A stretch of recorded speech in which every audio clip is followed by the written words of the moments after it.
Salut tout le monde, c'est Charlène.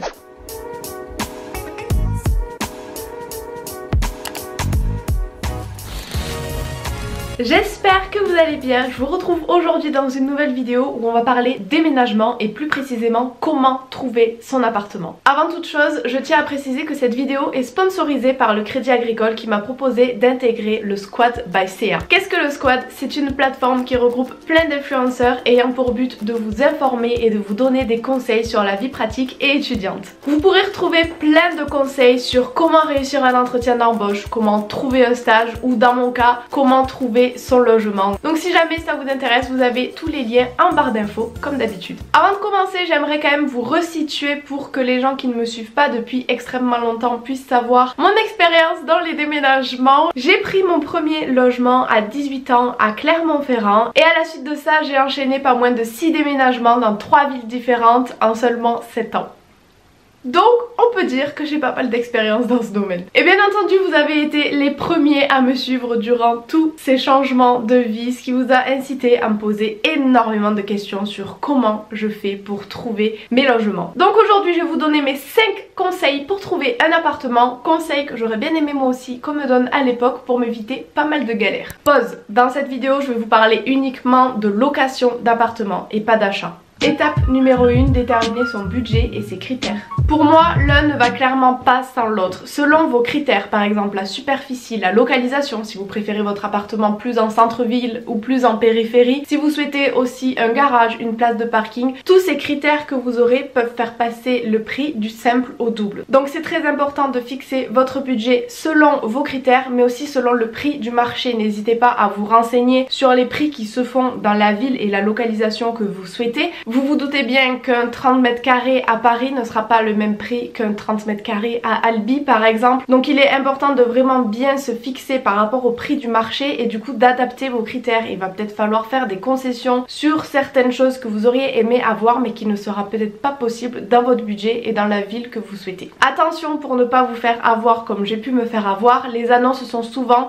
affichées avec des prix hors charge. Donc pensez bien que chaque mois au loyer affiché sur l'annonce, vous allez probablement devoir ajouter par exemple 50 € de charge. Donc lisez bien les petites lignes en bas des annonces. Et enfin, pour déterminer votre budget au mieux, n'oubliez pas les dépenses annexes que vous allez devoir faire tous les mois ou tous les ans. Par exemple, tous les abonnements auxquels vous allez devoir souscrire comme l'électricité, l'abonnement Wi-Fi, mais vous avez aussi l'assurance habitation à payer. Tout ça, ça fait beaucoup d'argent et il ne faut pas oublier de le mettre dans votre budget initial. Étape 2, la recherche. J'ai perdu énormément de temps et d'énergie à chercher sur plein de sites disponibles sur internet. Franchement je pense que je les ai tous passés et à mes yeux la source sûre reste Le Bon Coin, tout simplement parce que ce site regroupe la majorité de toutes les annonces que vous allez avoir de disponibles sur internet. Petite astuce entre vous et moi, n'hésitez pas à télécharger l'application Le Bon Coin. Je ne suis absolument pas payée, c'est juste que pour moi c'est la meilleure des techniques pour trouver un appartement. Donc n'hésitez pas à télécharger l'application, comme ça vous pouvez sauvegarder vos recherches et vous n'aurez donc pas à rentrer à chaque fois vos critères. La recherche sera directement sauvegardée et c'est un gain de temps. Et en plus de ça, dès qu'il y a une nouvelle annonce qui correspond à tous vos critères, vous pouvez demander à être alerté. Donc vous recevrez une notification, ce qui vous permettra d'être potentiellement le premier ou la première à regarder l'annonce. Parce que oui, dans la recherche d'appartement, c'est la rapidité qui prime et il faut être le premier pour espérer obtenir le Graal. Une fois à ce stade, 2 possibilités s'offrent à vous. Soit de passer par une agence, soit de passer par un particulier. L'avantage des particuliers, c'est que vous n'allez pas avoir à payer les honoraires que demandent les agences, qui peuvent s'élever à des montants vraiment exorbitants. Donc ça aussi, il va falloir le prendre en compte dans votre budget. Si vous passez par agence, vous allez avoir des honoraires. Évidemment, l'agence travaille, donc il faut bien qu'elle aussi, elle soit payée et du coup, vous allez avoir des frais supplémentaires. Encore une fois, attention si vous passez par agence aux arnaques qui sont possibles. Notamment une dont j'ai fait les frais, c'est pour ça que je vais vous en parler pour que vous ne tombiez pas dans ce piège vous aussi.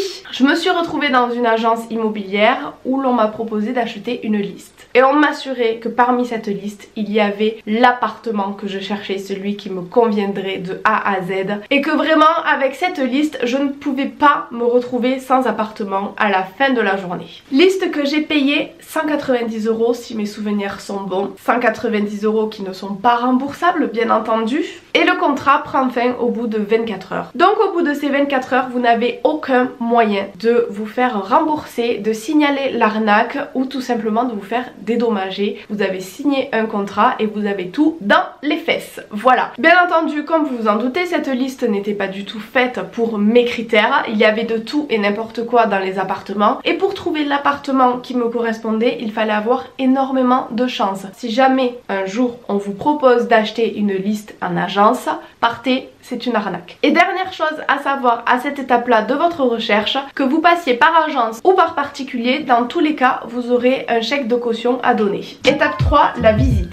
Alors là, j'ai pas grand chose à vous conseiller, mis à part de regarder dans tous les moindres recoins. N'hésitez pas à poser des questions, même si vous avez l'impression que ce sont des questions bêtes ou que vous avez peur d'embêter. Les visites sont là pour ça. C'est le moment de demander le montant des charges, l'isolation, l'exposition, si les voisins sont bruyants ou pas, si le quartier est sympa, s'il y a des commerces à proximité. N'hésitez pas à poser toutes les questions qui vous passent par la tête. C'est le moment ou jamais.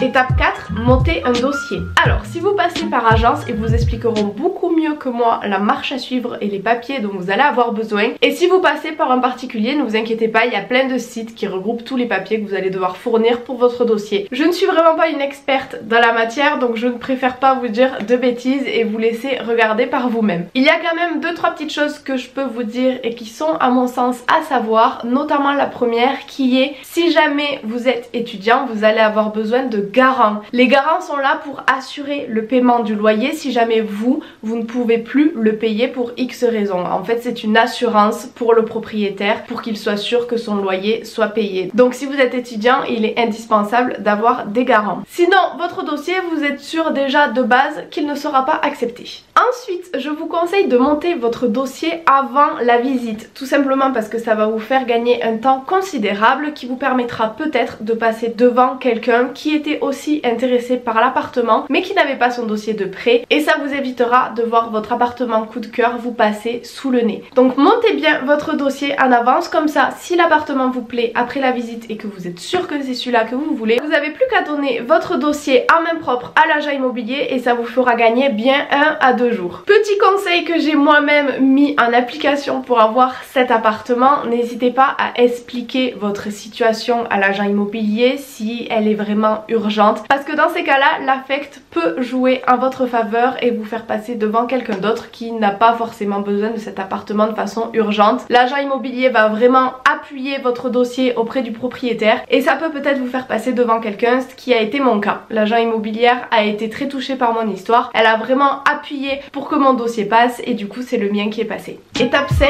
l'attente de la réponse.